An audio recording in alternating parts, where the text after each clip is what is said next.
आप लोग चैनल को सब्सक्राइब कर लीजिएगा और शेयर जरूर कीजिएगा। राधे राधे गुरुजी। हाँ जी, राधे राधे। गुरुजी पहले मैं 2 लाइन नारायण भगवान का नाम लेके फिर मैं आपसे प्रश्न। श्रीमन नारायण नारायण हरि हरि, श्रीमन नारायण नारायण हरि हरि, तेरी लीला जग में न्यारी न्यारी, हरि हरि हरि ओम नमो नारायण, ओम नमो नारायण, हरि ओम नमो नारायण। बहुत सुंदर, बहुत गुरुजी, मैं जय श्रीमन नारायण। मैं मेरे पति और हमारे परिवार की तरफ से आपको जय श्रीमन नारायण। आपके चरणों में सहस्त्र कोटि प्रणाम। गुरुजी, मैं मुंबई से आई हूँ। मैं आपकी कथा 1.5 साल से YouTube पे सुनती हूँ और जब से आपकी कथा सुनती हूँ तो मुझे कुछ पता नहीं था। हम पूजा पाठ तो करते थे लेकिन भगवान कौन है वो नहीं पता था। अब पता है और आपकी कथा सुनने के बाद मुझे अब दुनिया में कोई हो ना हो कोई फर्क नहीं पड़ता है। मुझे सिर्फ भगवान जी से प्रेम है। मैं सिर्फ भगवान जी को चाहती हूँ।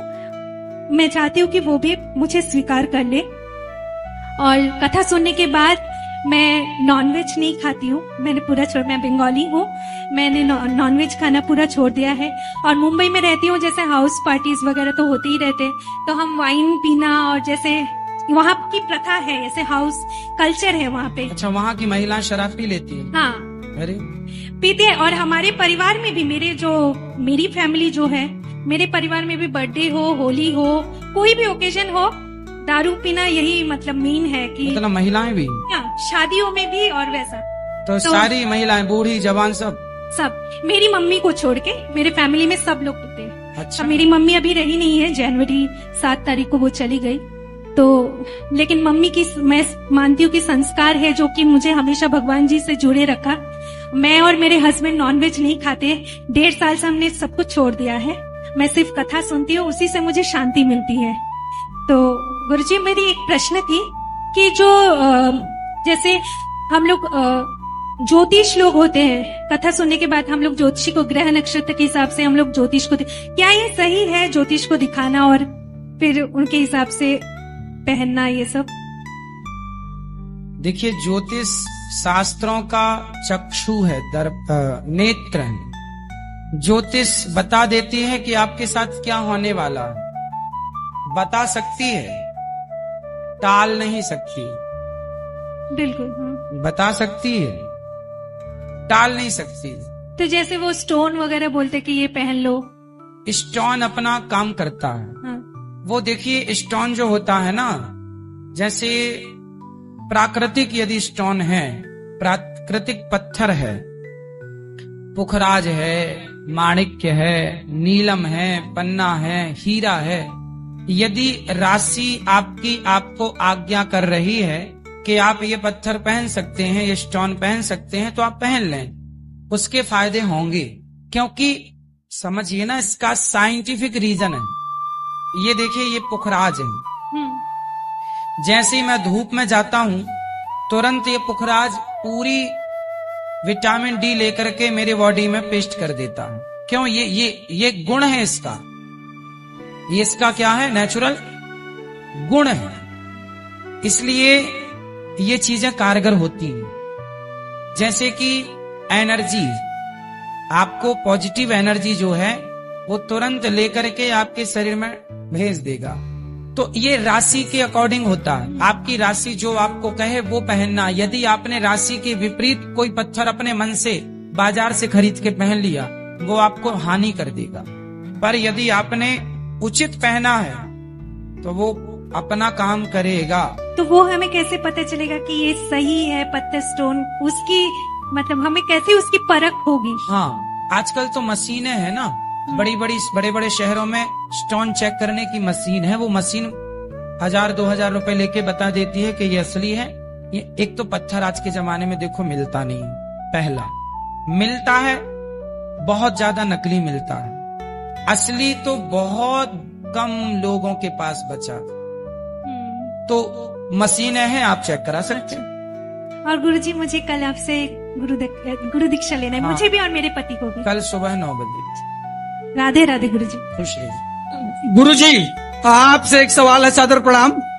गुरुजी, महाकुंभ में मुसलमानों की दुकानों पर बैन लगा दिया गया है, जी। जहां हम सभी साधु संत कहते हैं सर्वे भवन्तु सुखिनः सर्वे सन्तु निरामया, मतलब सब कुशल मंगल रहे। लेकिन आखिरकार महाराज जी, ये जो फैसला लिया गया है, इस पर क्या राय है आपकी? आप भी मक्का मदीना में लगा लो दुकान जाके अपनी। लेकिन अगर कोई एक अन्यायी है, कोई पापी है, इसका मतलब तो हम नहीं कि हम भी पाप करना, हम भी अधम के रास्ते पर चलना शुरू कर दें। नहीं नहीं, तो ठीक है ना। जब तुम सबको भाई अपना मान रहे हो तो वो भी मान लेना तुम्हें अपना भाई। एक चाय की दुकान लगा लेना वहाँ। वो तो आप भी कहते हैं सर, वो भी तो तमाम साधु संत महात्मा है, वो कहते हैं क्या कि सर्वधर्म समभाव। हाँ तो भाई हम लोग ऐसा कहते हैं। देखो सर्वधर्म क्या होता?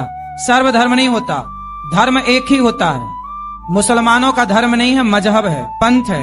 धर्म केवल सनातन है बेटा, भटक गए तुम रास्ते से। धर्म केवल सनातन है, सब कोई धर्म शब्द का प्रयोग सब नहीं कर सकते, जो कर रहे हैं वो गलत है, ठीक है। लेकिन महाराज जी, इस पर जो ये तमाम लोग विरोध भी तो कर रहे हैं, हिंदू ही विरोध करते हैं, उनको क्या कहेंगे? आप ही तो पक्षधर बने बैठे हो। पक्षधर नहीं है। लेकिन हम ये सवाल है आपसे, ये आपसे सवाल है क्या? इसमें हम पक्ष किसी का नहीं रख रहे हैं। हाँ। इस पर आपकी प्रतिक्रिया जानना चाहते हैं। हमारी क्योंकि तो आप एक यही सन्यासी प्रतिक्रिया हैं, है, साधु हैं। हमारा तो यही भाव है कि जब मक्का मदीना में हिंदू प्रवेश नहीं कर सकते तो भाई प्रयाग में ये बताओ गंगा है, यहाँ तो गंगा स्नान का महत्व है ना। तो गंगा, आप बताओ, आप गंगा को माता मानते हो कि नहीं? जी मानते हैं। तो क्या मुसलमान गंगा को माता मानता है? वो सुनो, तो जी। गंगा जी में वही आयना जो गंगा को माता मानते हैं प्रयाग में, वो उनका क्या काम? उनका क्या काम जो गंगा को माता नहीं मानते? पहला, क्या उनके ग्रंथ में, क्या उनके धर्म ग्रंथ में कहीं भी प्रयाग तीर्थ का उल्लेख है? नहीं है। जब नहीं है, पर हमारे पूरे पुराण वेदों में प्रयाग तीर्थ का उल्लेख है, तो हमारी आस्था है, उनकी थोड़ी आस्था है। लेकिन महाराज जी, अगर आपकी भागवत जहाँ चल रही होती है, कथा जहाँ आपकी चल रही होती है, वहाँ किसी 4 लोगों का उद्धार हो जाए तो उसमें क्या है? हाँ, भागवत सुनने के लिए मना ही नहीं है। आप आओ, भागवत सुनो, आप गंगा नहाओ, लेकिन आपका थूका हुआ यहाँ कोई लोग खाएं भक्तजन, वो सही नहीं है। क्योंकि वो लोग तो बनाते हैं ना, थूक देते हैं उसी में, फिर वो आपको खवाते हैं। तो आप लोग नहाओ, नहाने के लिए मना ही नहीं है। प्रयाग सब आए, खूब नहाएं, खूब कथाएं सुने, कोई मना ही नहीं है। यहाँ बस ये है ना कि यहाँ दुकान क्या है, आपने वीडियो देखी होगी कि कुछ लोग बनाते हैं चाय और चाय में थूक देते हैं, बनाते हैं रोटी, दाल में थूक देते हैं। अब बताइए, उनका थूका हुआ आप खाएंगे क्या? लेकिन सब तो एक जैसे नहीं हो सकते हैं ना, सबको एक तराजू में नहीं तौला जा सकता है महाराज जी, ये भी है। भाई एक तराजू में तौलने का हम कहाँ कह रहे हैं, लेकिन ये बताओ कि जो गंदगी है, गंदगी चाहे आपकी गंदगी हो या पशु पक्षियों की गंदगी हो, गंदगी तो गंदगी है ना, उससे बचना ही चाहिए। सब प्रकार की गंदगी से हमें बचना चाहिए और गंदे माहौल से बचना चाहिए। इसलिए हमारे संत समाज ने जो निर्णय लिया है कि आप सब लोग आनंद से यहाँ पर, हमारे देखो मुसलमान यदि हैं, हमारे यहाँ तो रसखान का भी पूजन होता है, रसखान का भी सम्मान होता है। यदि आज का मुसलमान रसखान और अब्दुल कलाम जैसा हो तो हम तो आज भी सम्मान करने को तैयार हैं, क्या बुराई है? एक सवाल महाराज जी, ये बताइए, तो फिर क्यों फिर आप तो यही तो पाठ करते हैं, सर्वे भवन्तु सुखिनः सर्वे सन्तु निरामया सर्वे भद्राणि पश्यन्तु मा कश्चित् दुर्भाग् भवेत्। हाँ, तब तो फिर ये अपनी ही बात का आप लोग खंडन कर रहे हैं महाराज नहीं, जी। कोई खंडन नहीं है बेटा। सर्वे भवन्तु सुखिनः, तो उसमें मुस्लिम नहीं आते हैं? अच्छा, ये उसमें बता। सिख ईसाई नहीं आते हैं? नहीं, सिख ईसाई जैन नहीं आते हैं? तुम कौन हो पहले ये बता दो।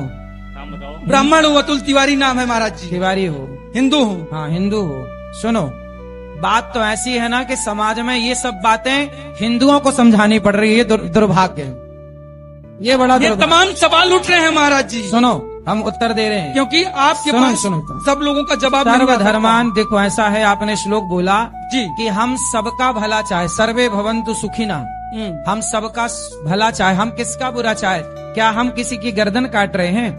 क्या हम आतंक फैला रहे हैं? हम तो यही कहते हैं ना कि तुम हमारी गाय को मार कर खा जाओ, हम जिस गाय की पूजा करें हम जिस गाय को माता माने तुम उस गाय को मार के खा जाओ, और गाय खाने वाले के हाथ की फिर यहाँ कुंभ में रोटियां बना के आप खाएं, उनके हाथ की चाट पकौड़ी खाएं गौ हत्यारों की, तो ये सही है? महाराज जी, अगर शरीर का कोई अंग सड़ जाए या उसमें रोग हो जाए, हाँ। तो उस शरीर के अंग को निकाल दिया जाता है कि गला काट के निकाल दिया जाता है उस आदमी तो को? फिर आप बताओ कैसे चिन्हित करोगे कि ये गलत और ये सही? आप करो, चिन्हित कैसे करोगे आप बताओ? देखिए महाराज जी, आप लोग तो ज्ञानी हैं, हम तो आपके भक्त हैं। केवल ये बताओ फिर आप कैसे चिन्हित करोगे कि ये सही है और ये गलत? आप करके दिखाओ, कैसे आप करो, किस पैरामीटर से नापोगे? नहीं, ये तो आप लोग ही महाराज जी तय करेंगे कि कौन हाँ, तो हम लोगों ने तय कर दिया कि भाई ऐसा है, किस किस को कहेंगे कि ये सही है ये गलत है। इसलिए भैया अभी जहां हो वहीं रहो आनंद से, महाराज जी, ठीक है?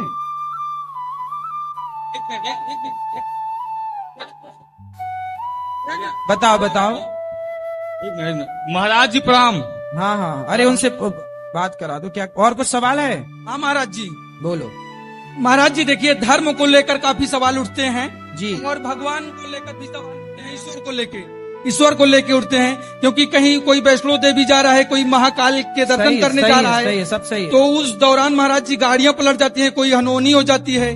हमारे यहाँ बेटियों को देवी का रूप कहा जाता है, और उनका जब उनके साथ दुष्कर्म होता है तब भगवान कहाँ रहते हैं, ऐसे भी सवाल उठते हैं। उन पर क्या कहेंगे महाराज जी आप? भाई दुष्कर्म होता है तो क्या भगवान बोलते हैं कि तुम दुष्कर्म करो? आप बताओ, आप किसी के साथ दुष्कर्म करेंगे तो क्या भगवान ने आपको आज्ञा दी कि दुष्कर्म करो? नहीं, इस सृष्टि में जो होता है, मतलब कहते हैं भगवान के बिना पत्ता नहीं हिल अरे सकता। फिर वही घिसे पिसे सवाल अभी देता हूँ उत्तर। सुनो, ऐसा है बेटा, ये बताओ कि आपके जो माँ है, आपकी माँ ने यदि आपको अच्छे संस्कार दिए हैं तो क्या आप किसी बेटी बहन के साथ उसके बलात्कार की सोचोगे? नहीं सोचेंगे। नहीं सोचेंगे ना। लेकिन कोई एक माता पिता कहता नहीं अपने पुत्र से कि जाओ उनकी बेटी का बलात्कार या रेप कर दो। हाँ, तो भगवान थोड़ी कहते हैं कि तुम करे आओ बलात्कार, भगवान कहते हैं क्या?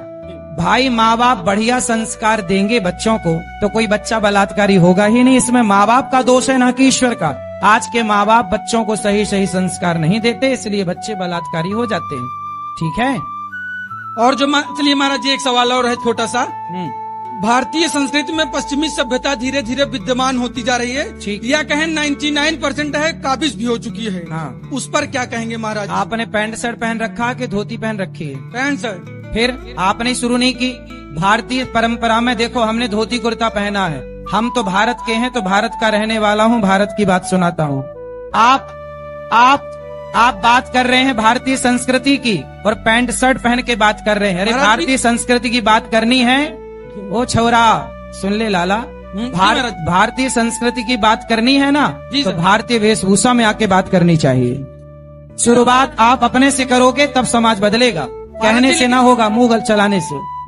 ये जो समाज का परिदृश्य है, जो नजरिया है, वेस्टर्न कल्चर हावी होता जा रहा है, तो इस पर क्यों बदलाव नहीं आ रहा है महाराज जी? क्योंकि आप स्वयं अपने को बदलना नहीं चाहते। आपके माथे पर तिलक नहीं है, आपकी शिखा नहीं है, आपने धोती कुर्ता, आपने भारतीय पहनावे में क्या पहना है? सिखा रखे हैं महाराज जी। ठीक है, तो तिलक क्यों नहीं है?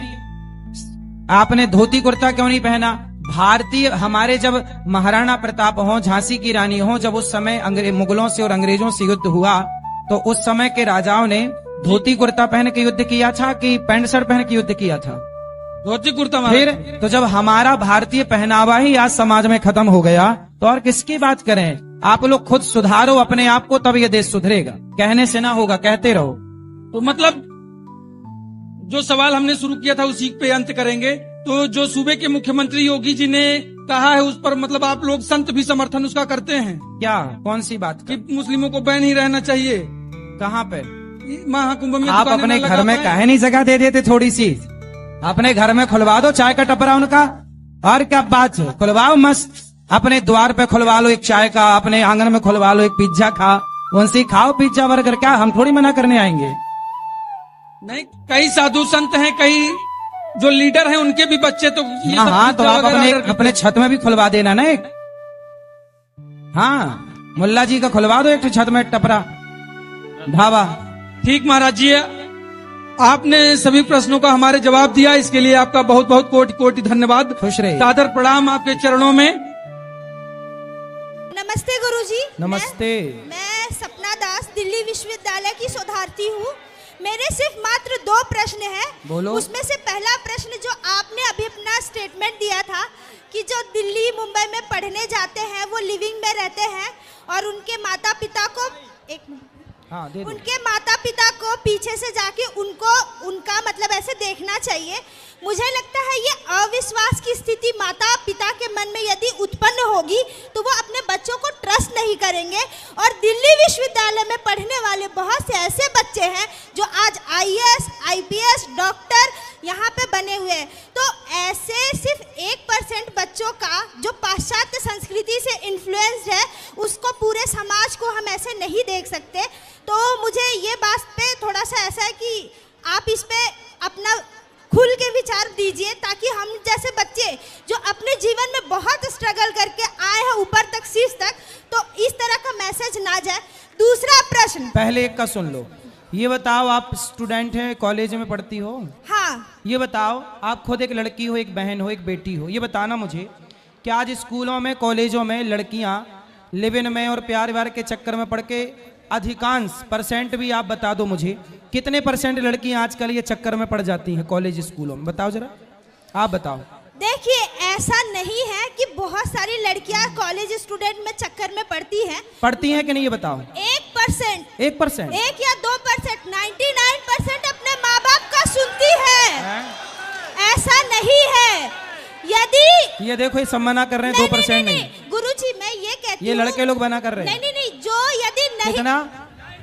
ये कह रहे हैं 75% लड़कियां बर्बाद हो जाती हैं। ये कह रहे हैं, मैं नहीं गुरुजी, यदि 75% या 99% यदि लोग प्रेम में पड़ती या फिर भाग जाती किसी पर पुरुष के साथ, तो माँ बाप यही जो बैठे हुए हैं वो अपनी बेटियों को दिल्ली विश्वविद्यालय मुंबई में दाखिला कभी नहीं दिलवाते। बहुत सारे ऐसा है। मैं आपको एक घटना सुनाता हूँ। आप ना अभी संसार को देखा नहीं है। मैं छोटी सी बात बताऊं, आप ना बड़े बड़े जितने कॉलेज हैं, जिस भी शहर का, दिल्ली हो, मुंबई हो, प्रयाग हो, इत्यादि, कानपुर हो, कहीं आप जाना, आप सब लोग जाना, चेक करना। क्या चेक करना मैं बताऊं?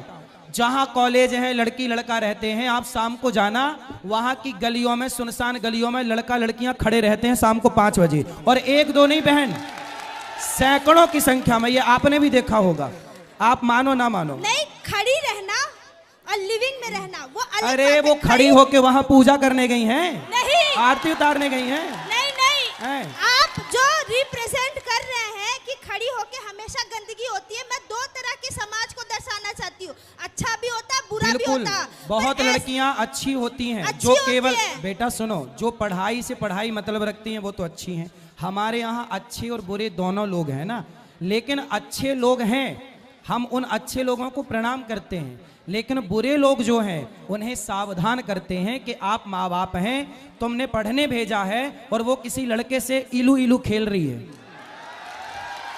ये चल रहा है बाजार में, तुम मानो ना मानो। मैं मान रही हूँ गुरुजी कि अच्छे बुरे दोनों होते हैं। हाँ। पर जो अच्छाई है उस पे यदि आप फोकस करके और है ना अपनी कथा में उसके बारे में 2 मिनट ज्यादा करके बताए तो प्रभाव ज्यादा पड़ेगा। और आप जो इलू इलू का शब्द है उस पे जोर ज्यादा डाल रहे हैं, तो इसीलिए मैं कह रही हूँ कि आप उस पक्ष एक लड़की, एक माँ मेरे पास आई, बहुत पुरानी घटना है, मैं आपको बता दूं। एक माँ मेरे पास रोते रोते आई। माँ बोली कि महाराज जी मैं गांव की हूँ। सुन रही हो बहन, सुन रही हो, आवाज आ रही है? एक माँ मेरे पास आई, सत्य घटना बोल रहा हूँ, आप सुनना, समाज की घटना है।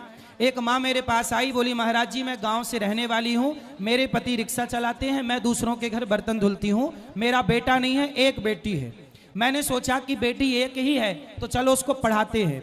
वो माँ ने बेटी को पढ़ाने के लिए, बढ़िया, इंदौर की ये घटना है, उन्होंने अच्छे से अच्छे कॉलेज में उसे पढ़ाया। एक दिन क्या हुआ कि माँ ने किसी लड़के से बात करते देखा, तो माँ ने बेटी से कहा, बेटी तुम किससे बात कर रही हो? तो बेटी ने कहा, माँ मैं तुम्हारा विश्वास नहीं टूटने दूंगी, मैं किसी से बात करती हूँ, ये मेरा फ्रेंड है, पर तुम गलत सोच रही हो, वो गलत नहीं है। माँ ने कहा चलो मेरी बेटी बहुत अच्छी है। एक दिन क्या हुआ कि मेरे पास माँ रोती रोती आई, बोली महाराज जी मेरी बेटी उस लड़के के संग भाग गई। अब जब भाग गई तो बताइए, मैंने दूसरे के घर बर्तन धुलकर, मेरा पति रिक्शा चलाकर ज्यादा पैसा कमाया कि बेटी पढ़ जाए, और मेरी बेटी भाग गई। अब बताइए, मैं गांव जाती हूं तो गांव वाले कहते हैं कि देख बड़ा पढ़ाने गई थी लड़की को, भाग गई ना तेरी लड़की। अब बताओ कुछ बहनें, कुछ बेटियां माँ बाप का विश्वास तोड़ती है ना बहन, इसी चक्कर कहते ना एक मछली पूरे तालाब को गंदा करती है। एक भाग गई ना तो बहुत सारे माँ बाप को लगा कहीं मेरी बेटी ना भाग जाए, कहीं मेरी बेटी ना भाग जाए। इसलिए आप जैसी बेटियों की ये जिम्मेदारी है कि आप जैसी बेटियां अपने माँ बाप के विश्वास को कभी टूटने ना दें, उनके विश्वास पर खरे उतरें। मैं बोल रही हूँ कि मैं आपसे सहमत हूँ, पर मैंने जो बोला कि आप है ना जो अच्छी बातें है ना उस पे थोड़ा जोड़ दे। और क्यों हम गलत बातें बता रहे हैं? नहीं। जो स्त्री पुरुष संबंध और प्रेम प्रेमी के संबंध, अच्छा बताओ, लिव-इन में रहना सही है कि गलत है आपके साथ? गलत है, बिल्कुल। लेकिन गलत है। आज बाजार में उठा के देख लो आंकड़ा, आज कितने % लड़का लड़की लिव-इन में ही रहना पसंद कर रहे हैं। ये बात सही है कि गलत है? उसकी परसेंटेज बहुत कम है। कितना? और आप बताओ, गलत है। आप बताओ कितना % है? भले मैं मानती हूँ, भले ही बताओ लिव-इन में रहना कितना % है, आप बताओ। मैं कह रही हूँ वो 2% हो या 3% हो, गलत है। अरे 2-3 नहीं है, ज्यादा है। मैं गुरुजी, हाँ। इसकी गिनती किसी ने नहीं की है, पर परसेंटेज गलत है। आज भी लड़कियां अच्छी है। हाँ। और उन अच्छी लड़कियों को आप इस मंच से अप्रिशिएट कीजिए। बिल्कुल। मैं ये चाहती हूँ, बस मेरा यही है। आप जैसी अच्छी बहनों को, आप जैसी अच्छी लड़कियों को मैं प्रणाम करता हूँ। और मैं हमेशा एक बात कहता हूँ बेटा, मैं अच्छी भी बात कहता हूँ पर आपने वो सुनी नहीं। मैं हमेशा कहता हूँ कि बेटी ऐसा काम करे कि माँ बाप का सिर गर्व से ऊंचा हो, ना कि कोई ऐसा काम करे कि शर्म से सिर झुक जाए। बेटी को झांसी की रानी बनना है, देश के लिए बड़ा करना है, IPS IAS बनो, लेकिन चरित्रवान। पहला फोकस क्या? अच्छा बताओ, डिग्री बड़ी है कि चरित्र बड़ा है? चरित्र। हाँ, इसलिए हर बहन को चरित्रवान होना चाहिए। चरित्रवान होना चाहिए और डिग्री भी बढ़ानी चाहिए ताकि देश का नाम ऊंचा हो और मिसाल बने। तभी कल्पना चावला जैसी लड़कियां विदेश में जाके भी नाम ऊंचा करेंगे। धन्यवाद आपको गुरुजी। बहुत अच्छा बनना है। बोलो बेटा, बोलो। महाराज जी, जी मेरे 3 प्रश्न हैं आपसे। बोलो। पहला प्रश्न है कि भगवान ने पाप और पुण्य क्यों बनाए? यदि भगवान ने पाप पुण्य नहीं बनाए होते, यदि पाप नहीं होता ना बेटा, तो पुण्य का कोई मतलब ही नहीं होता। यदि रात ना होती तो दिन का कोई मतलब होता? नहीं। फिर इसलिए ईश्वर ने सब चीज जोड़े से बनाई। जी। माँ ना होती तो बाप का क्या मतलब होता? जी। बहन ना होती तो भाई का क्या मतलब होता? पृथ्वी ना होती तो आकाश का क्या मतलब होता? कांटे ना होते तो गुलाब का क्या मतलब होता? इसलिए ईश्वर ने सब जोड़े से बनाए। अच्छा ये बताओ, जी। यदि दुख ना होता तो सुख का कोई मजा होता? जी नहीं। फिर इसलिए दुख बनाया ईश्वर ने कि दुख के बाद सुख का मजा है, जी। बिछड़ने के बाद ना मिलने का मजा है। जी। ऐसे इसलिए ईश्वर ने सब जोड़े से बनाई। धन्यवाद गुरुजी। मेरा दूसरा प्रश्न ये है कि जब भगवान ने 4 युग बनाए, जिसमें सतयुग, त्रेता युग, द्वापर युग, कलयुग था, तो माधव मतलब बिहारी जी 3 युग भी तो बना सकते थे ना, कलयुग क्यों बनाया उन्होंने? 3 बनाते तो आप कहती कि 3 क्यों बनाए, 2 भी तो बना सकते थे। जी। इसलिए भगवान ने 4 ही बना दिए। नहीं महाराज जी, ऐसा है ना, 3 युग अच्छे युग हैं, सतयुग, त्रेता, द्वापर। जी। तीनों युग अच्छे हैं पर कलयुग बहुत अच्छा है। सतयुग, त्रेता, द्वापर से अच्छा कलयुग है। आपको पता है कलयुग बहुत अच्छा। कृते अध्यायते विष्णुम त्रेतायाम यजतो मखई द्वापरे परिचर्यायाम कलौ केशव कीर्तनात्। सतयुग, त्रेता, द्वापर में जो यज्ञ जप करने से, तप करने से पुण्य मिलता था, कलयुग में केवल वही भगवान का नाम जप लेने से पुण्य मिल जाता है। ये कलयुग बहुत अच्छा है, यदि इसका प्रयोग सही किया जाए तो बहुत अच्छा, वरना पापाचार तो है ही। गुरुजी मेरा तीसरा प्रश्न ये है कि जब भगवान ने कलयुग बनाया ही है तो उसमें ये नियम, मतलब ये व्यवस्था क्यों रखी है कि हर एक दिन किसी स्त्री का रेप होगा या किसी भी स्त्री का अपमान होगा? ये क्यों किया? अरे भगवान ने थोड़ी कहा कि तुम रेप करो किसी का। श्रीमद् भागवत कथा में लिखा हुआ है। कहाँ लिख गया? श्रीमद् भागवत कथा में अर्जुन जी ने कहा है कि जैसे द्रौपदी का चीरहरण हुआ है, उसी तरह कलयुग में हर एक स्त्री का भी हो सकता है। नहीं बेटा, समझ समझ का फेर है। भगवान ने सबको बुद्धि दी है, समझ दी है। और सुनो, ये जो युग है ना जी, ये चारों युग चारों टाइम रहते हैं जी। जैसे ये कलयुग चल रहा है, इस कलयुग में भी अभी हम प्रयागराज में हैं, अभी हम यहाँ सत्संग कर रहे हैं, तो यहाँ अभी कलयुग थोड़ी है। अच्छा ये बताओ, जहाँ एसी की हवा होती है, एसी की ठंडक होती है, क्या वहाँ गर्मी का प्रभाव होता है? जी नहीं। हाँ, जैसे एसी की ठंडक के आगे गर्मी का प्रभाव शून्य हो जाता है, उसी तरह जहाँ कथा कीर्तन सत्संग है, वहां कलयुग का प्रभाव शून्य हो जाता है। यहाँ कलयुग क्या काम?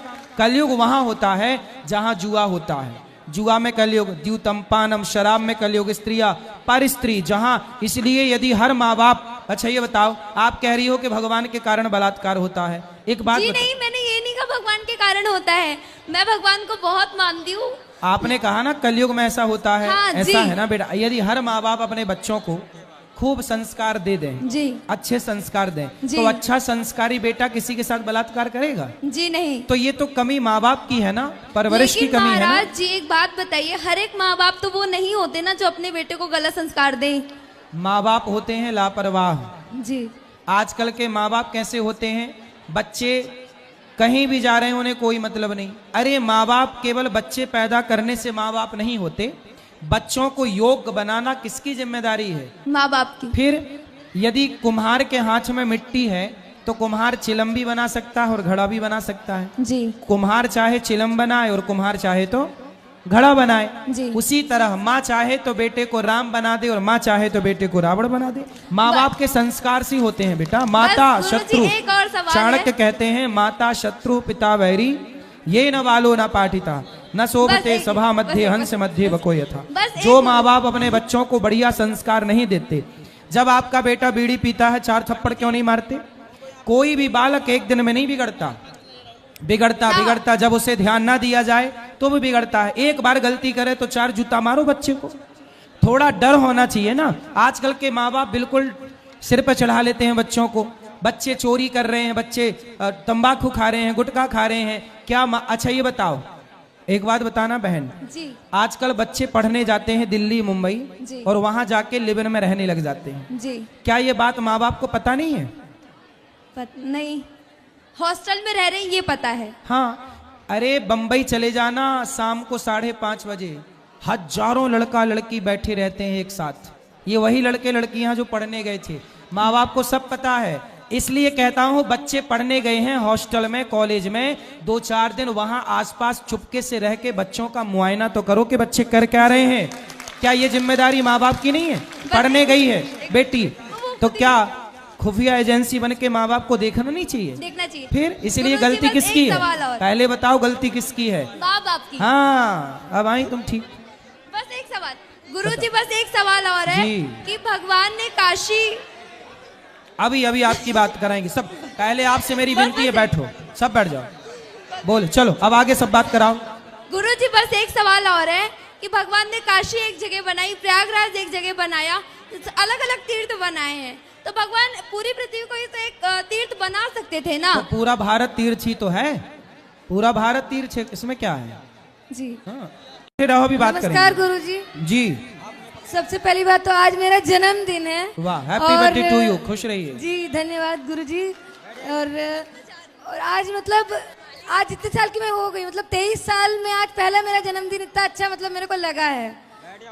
मतलब आज आपकी जब मैं कथा सुन रही थी मेरे मन में बहुत सारे प्रश्न थे।